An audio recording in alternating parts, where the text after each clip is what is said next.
Hi, Fan. You want to say hi? Hi. And so I think Fan has all of these tools available to him when I click this button here, which is called the multi-user whiteboard. So that's when it's off. It's Oh, currently off, and then when it looks like this, it means Fan has access.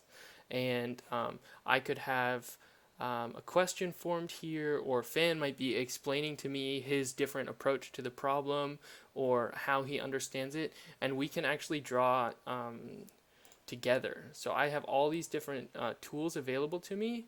So yeah, maybe I can draw a rectangle, and then Fan, do you want to draw some lines? Add to my drawing. Maybe sh- you can choose a different color. Maybe you can choose like sure. blue or something, so that my what I'm drawing is different. And then if there was another student, maybe they could um, add in at the same time.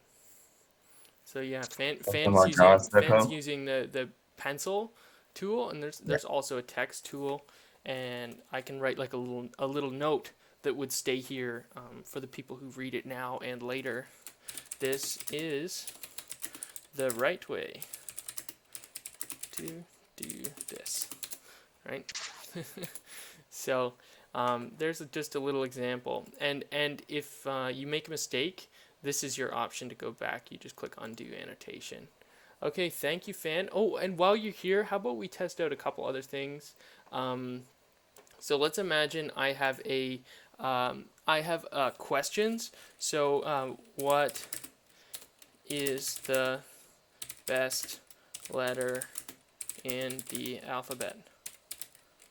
Right. So you can include questions in your PDF or in your PowerPoint, or you can just say them vocally, right? And all you need to do is have the different options on the screen. So option A uh, is A, option Okay. B is B, and option C is C, right? And then from here you can go into polling on the left hand side there and choose one of these options. Now if you design a poll that's different from any of these six options here, you can use the custom poll option. But just to keep things simple, if you can design a question that falls into one of these categories, true, false, yes, no, or 2 to 5 options, you can save yourself a little time, right? And so I think Fan is able to select what he thinks is the correct answer.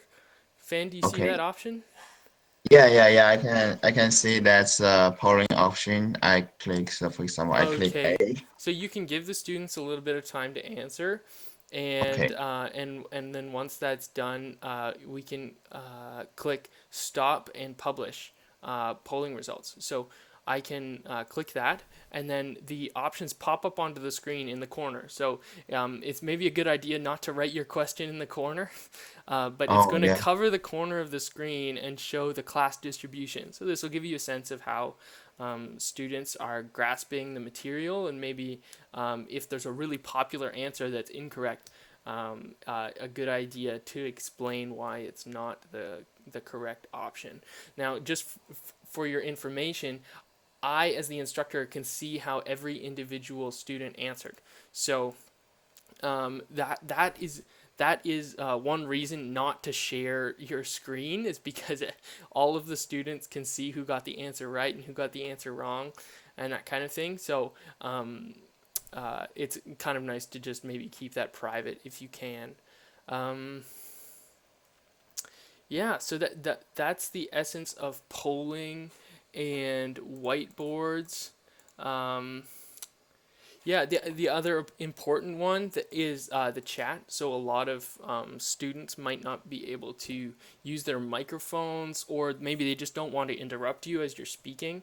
And so the chat's a really nice way for them to ask questions, or tell you that you're not speaking loudly enough, or that you forgot to share your screen or something like that. So keeping a window open with the chat in it is a good idea.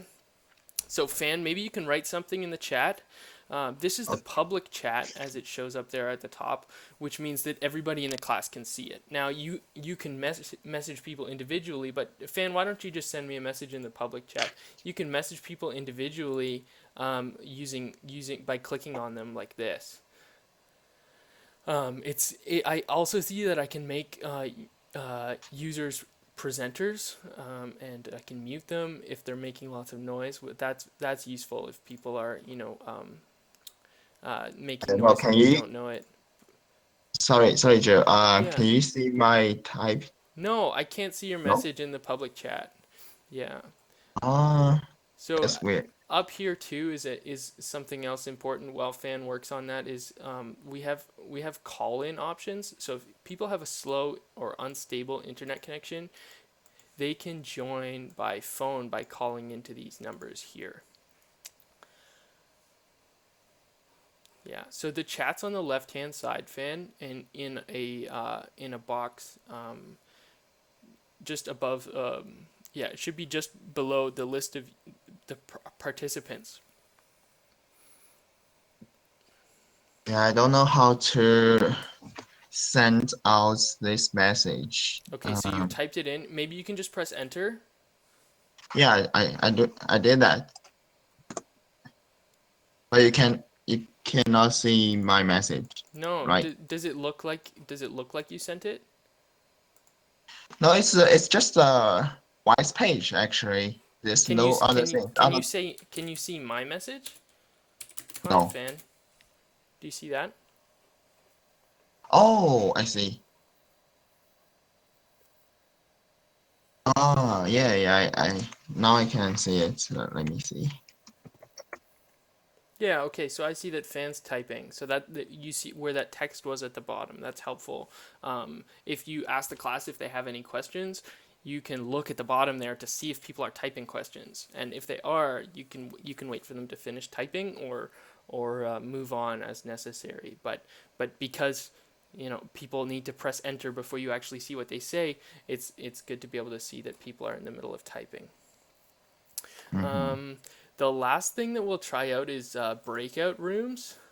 So I've never used this before, but this is definitely an option that we'll explore for the tutorials, perhaps where we can break people into smaller rooms where they can only hear and interact with one another, and that's one way um, to get people working together. So yeah, I don't plan to do this in the first week, but maybe we'll work on that.